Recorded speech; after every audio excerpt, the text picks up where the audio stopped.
Is anyone surprised that I am being targeted?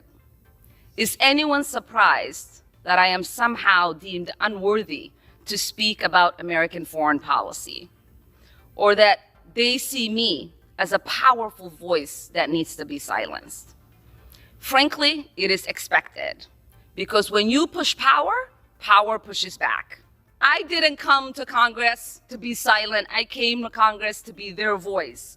And my leadership and voice will not be diminished if I am not on this committee for one term. My voice will get louder and stronger, and my leadership will be celebrated around the world as it has been. And at a press conference just this week, when asked whether she supported Al-Qaeda, that's our enemy. That's our enemy. They are a very serious problem that we take care of, but they always seem to come along somewhere. She refused to answer. She didn't want to give an answer to that question. Omar blamed the United States for the crisis in Venezuela. I mean, think of that one.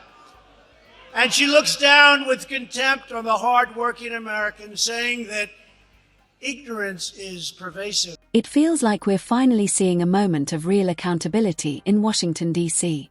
And for a lot of people, it's long overdue. Today, we're reacting to some standout moments where John Kennedy and Rand Paul voiced frustrations they say many working Americans have been feeling for years. We'll also be discussing the removal of Ilhan Omar from the House Foreign Affairs Committee and revisiting the rally moment when tensions boiled over and the crowd made its feelings heard. For some critics, members of the squad have crossed a line appearing to challenge the country that, in their view, provided them with opportunity and freedom. Supporters, of course, see it very differently. But there's no denying the debate has sparked strong reactions across the political spectrum.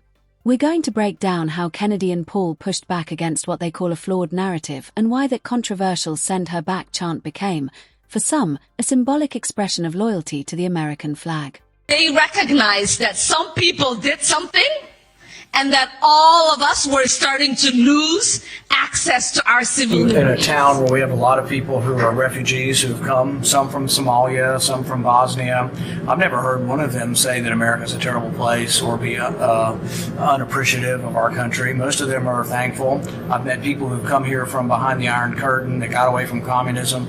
They're some of the best Americans we have because they really appreciate how great our country is. And then I hear Representative Omar say, "Oh, America's a terrible place. I thought there'd be justice, and there's no justice here." It's like, well, she came here and we fed her, we clothed her, she got welfare, she got school, she got health care, and then lo and behold, she has the honor of actually winning a seat in Congress, and she says we're a terrible country. I think that's about as ungrateful as you can get. And so while I'm not saying we forcibly send her anywhere, I'm willing to contribute to buy her a ticket to go visit Somalia.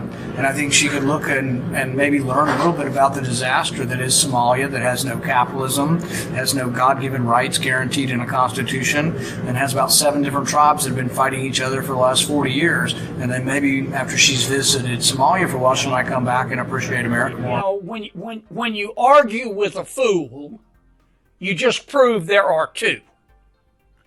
And I consider Congresswoman Omar, Congresswoman Ocasio-Cortez, Congresswoman Tlaib, Congresswoman Presley, I think is her name. They call themselves the Squad.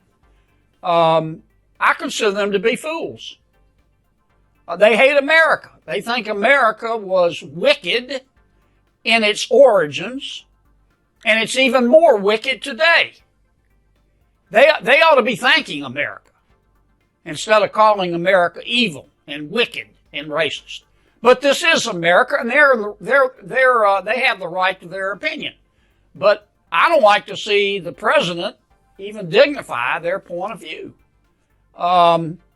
Besides that, I think that the Squad, as they call themselves, they are destroying the Democratic Party.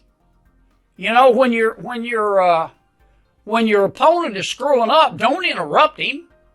Let him go. I mean, just looking at this from a political standpoint, If I didn't know better, I would think the members of the squad were GOP plants.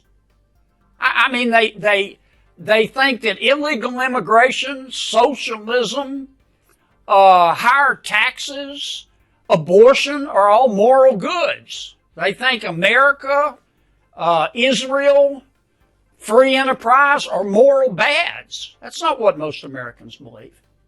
And that's kind of where I am on the subject. The president has explained his position. He has said, look, here's what I meant. If you're not happy living in America, leave. Omar laughed that Americans speak of Al-Qaeda in a menacing tone and remarked that you don't say America with this intensity. Omar details 6 statements she made as a sitting member of Congress that under the totality of the circumstances disqualify her from serving on the Committee on Foreign Affairs. The representative can say whatever the heck she wants, but we don't have to accept it or embrace it. Individuals who hold such hateful views should... Boom. There it is. Did you catch the look on Rand Paul's face? He wasn't shouting or throwing insults, he was making what he sees as a straightforward point. America has welcomed refugees from around the world, including families who've settled in states like Kentucky and Minnesota, many of whom describe arriving here as a life-changing blessing. Then there's Ilhan Omar, a refugee who went on to win a seat in Congress, one of the most powerful legislative bodies in the world. Critics argue that when she referred to the 9/11 attacks as "some people did something," it minimized a tragedy that took nearly 3,000 lives. To them, that phrasing felt dismissive and deeply hurtful to Gold Star families and veterans who served in response to those attacks. And when John Kennedy calls members of the squad misguided or out of touch, his supporters say he's criticizing what he views as a broader ideology, one they believe paints America's founding principles as fundamentally flawed. They ask, if someone believes the country is deeply broken, why seek a leadership role within its government? Supporters of Omar and her allies, of course, strongly disagree with that framing. They argue that criticizing aspects of the country is part of democratic debate and a way to push for improvement, not a rejection of America itself. The controversy over the "Send Her Back" chant also reflects this divide. Some saw it as a statement about allegiance and patriotism. Others viewed it as racially charged and exclusionary. The removal of Omar from the House Foreign Affairs Committee was similarly interpreted in very different ways, by some as a necessary accountability measure, and by others as political retaliation. At the heart of it all is a bigger question. Where's the line between forceful patriotism and partisan attack? Are leaders like Paul and Kennedy speaking uncomfortable truths, or escalating division?